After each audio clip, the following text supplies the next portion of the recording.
Oi, eu sou o Dri, seja bem-vindo.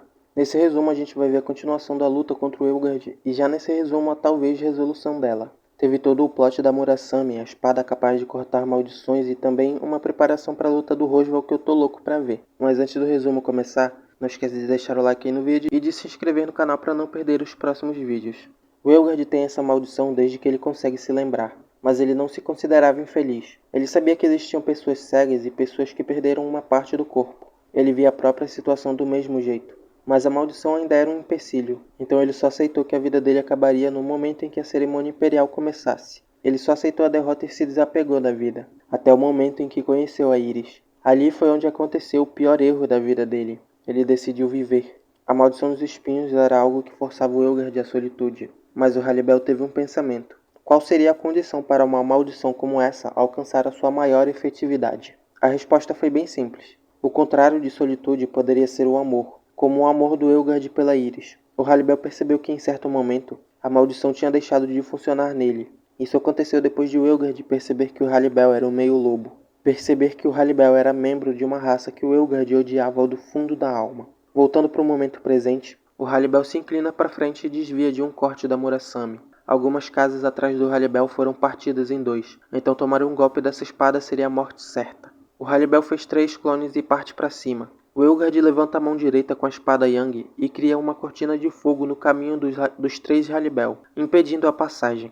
2 clones botam a mão no fogo e criam uma corrente de ar forte o suficiente para dissipar o fogo. O Haribel então vai para cima e usa essa mesma técnica no torso do Elgard e manda ele para trás. Mas antes que isso aconteça, o Elgard acerta a parte plana da espada no Haribel, o que acaba com os dois voando para trás. O Elgard tenta acertar um golpe no clone que tentou pegar ele de surpresa e acerta. O clone desaparece, mas outro Haribel aparece por baixo e acerta um chute nas costas do Elgard e lança ele para cima. 4 clones aparecem de todas as direções enquanto o Elgard está no céu e tentam acertar um chope de karatê nele. O Elgard usa a espada Yang e pulveriza todos eles, mas o verdadeiro Haribel aparece por cima e acerta uma cotovelada que afunda o Elgard no chão.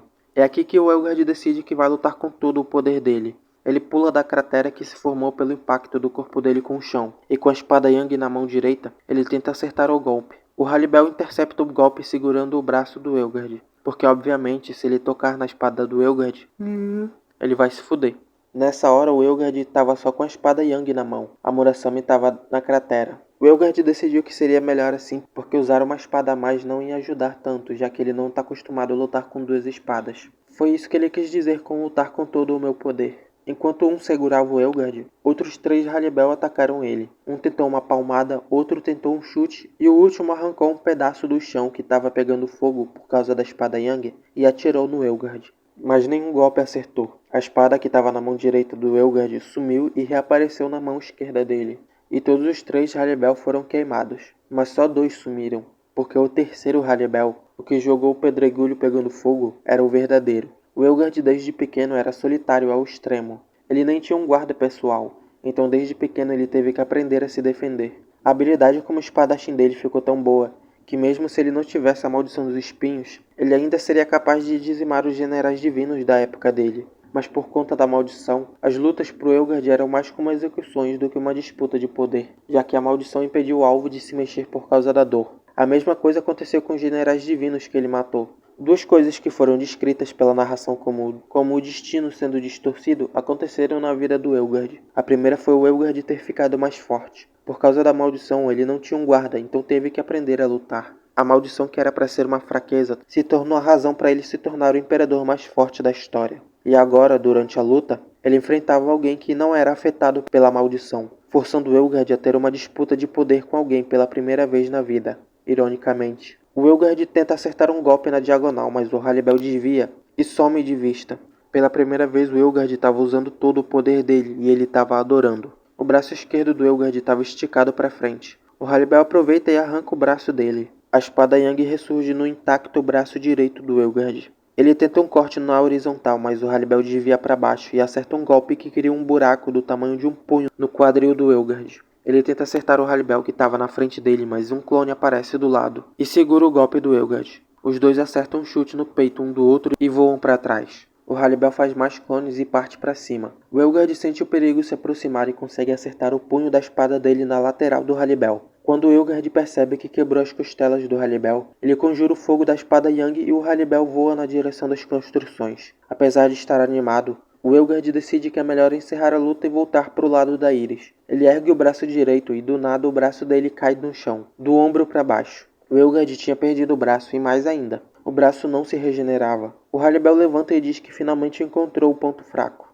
Eles retomam a luta e partem para cima um do outro. O Elgard tenta um corte, mas o Haribel se inclina um pouco e desvia. Depois o Haribel tenta um chute, mas o Elgard levanta o joelho e defende o golpe do Haribel. Aqui eles começam a porradaria insana. Soco, chute, cotovelada, corte de espada, a porrada estanca. O Elgard summona a espada Yang no céu e, com a mão agora livre, agarra a perna do Haribel e a espada que estava caindo do céu quase acerta o Haribel. O Elgard summonou a espada do céu várias vezes e o Haribel desviou saltando para trás todas as vezes. O Elgard persegue o Haribel. Quando ele nota que o Groove está na cratera que ele deixou a Murasame, o Elgard percebe que ele está querendo pegar a espada e lança a espada Yang nele. O Elgard usa o fogo da espada como um propulsor. A espada passa pelo Haribel e, mesmo tentando desviar, o Groove é atravessado pela espada Yang. Ele resiste ao golpe e tenta pegar a Murasame. E como foi dito antes, a Murasame odeia o Groove, então ela se recusa a deixar o Groove tocar nela, e voa para longe da cratera. Sim, a espada fez isso sozinha. A Murasame acaba parando nas mãos do Haribel. E o capítulo 50 acaba com o Elgard sendo cortado pela Murasame e a maldição dos espinhos aparecendo no Haribel, deixando claro que o admirador Haribel passou a ser admirado pelo Rei dos Cravos.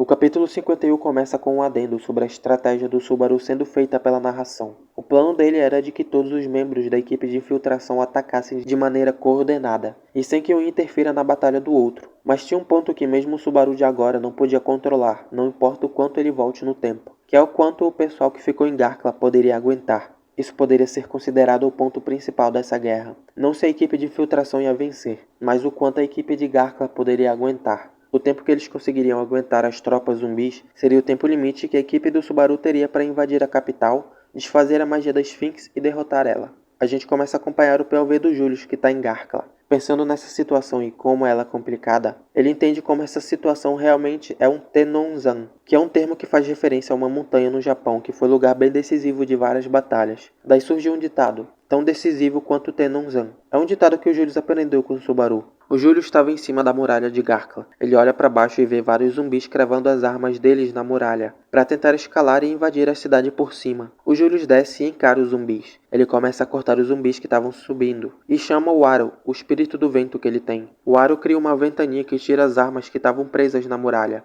O Julius pula em uma das espadas cravadas na parede e com um pulo ele faz ela em pedaços e volta para o topo da muralha. Lá ele encontra a Tarita, que está surpresa pelos zumbis já terem chegado tão longe. Os dois olham para baixo e veem que a linha de frente, formada pelos soldados imperiais, tinha sido forçada a recuar. Bem embaixo da muralha, o Julius vê o batalhão de Pleiades tendo dificuldades em lidar com um zumbi específico. A Imperatriz Gladiadora tinha voltado à vida e estava dando trabalho para o batalhão. Se eu não estou errado, essa mulher era governante de Gnuhive antes do Gustav. Acho que na época que o Aldebaran estava lá. Parece que ele matou ela de um jeito indigno. Pelo que eu vi a galera falando, ela queria morrer lutando em batalha, como uma guerreira. Mas por causa do Aldebaran isso acabou não acontecendo. O Julius ia pra cima dela, mas o Flop para ele e diz que o Goy já foi para lidar com ela. A cena corta e a gente passa a acompanhar o POV do Baleroy. Ele sai do quarto da Madeline e sobe no dragão ao lado dele. O Baleroy olha para cima e vê várias bolas de fogo indo em direção ao palácio e acertando o QG dos zumbis. O Baleroy pega a lança dele e prepara várias balas de luz e atira em direção às bolas de fogo. Ele destrói todas elas e, usando a magia de luz dele, distorce a luz na frente do olho esquerdo dele para criar um tipo de mira de sniper. Ele prepara um tiro de luz e, quando vê quem está atirando no palácio, sendo carregado por essa pessoa, estava a Medium. E o capítulo 51 termina com os dois se encarando, se preparando para a batalha. Cara, essa sequência de capítulos foi foda. A luta do Haribel terminando com ele cortando o Elgard com a Murasame. A luta em si foi muito foda. O Haribel acabando com o racismo na porrada foi muito da hora. Agora, a luta do Roswell eu tô ansioso pra ver. É a primeira vez que a gente vê ele lutar pelo lado dos mocinhos na história principal. E isso vai ser foda pra caralho. Enfim. Não esquece de deixar o like no vídeo e de se inscrever no canal. Espero que tenha gostado do vídeo. Muito obrigado por ter assistido do início até o final. Valeu, falou e nos veremos em breve.